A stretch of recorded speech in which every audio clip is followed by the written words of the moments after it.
Locket Chattopadhyay BJP নেত্রী। আমরা লকেটদের মুখোমুখি হয়েছি। লকেটটি আজকে সুপ্রিম কোর্ট একটি রায় দিয়েছে, এই রায়টিকে কিভাবে দেখছেন?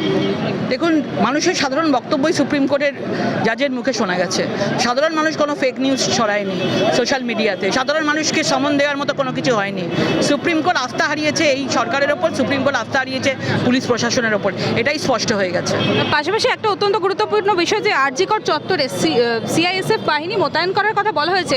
তাহলে রাজ্য পুলিশের ওপরে কি ভরসা হারালো সুপ্রিম কোর্ট? পুলিশ অ্যাডমিনিস্ট্রেশন রাজ্য পুলিশের ওপর, কলকাতা পুলিশের ওপর ভরসা হারিয়েছে বলেই আজকে তারা বিশ্বাস করতে পারছে না, যেভাবে প্রমাণ তারা লুট করেছে, যেভাবে সামনে এসে যেভাবে মানে ভাঙচুর করা হয়েছে, সেই জন্য তারা সিআইএসএফ দিয়েছে। পাশাপাশি আমরা দেখেছি যে যারা প্রতিবাদ করেছে, কখনো সোশ্যাল মিডিয়ায়, কখনো বিভিন্ন সামাজিক মাধ্যম, বিভিন্ন জায়গায় যারা প্রতিবাদ করেছে, আপনিও তার মধ্যে ছিলেন, আপনাকে লালবাজার থেকে নোটিশ পাঠানো হয়েছিল এই যারা শান্তিপূর্ণভাবে প্রতিবাদ করবে তাদেরকে যাতে মানে রাষ্ট্রশক্তি প্রয়োগ না করা হয়, সেই বিষয়ে সুপ্রিম কোর্ট কি নির্দেশ দিয়েছেন? দেখা যাক এ রাজ্য কি তাই মানে।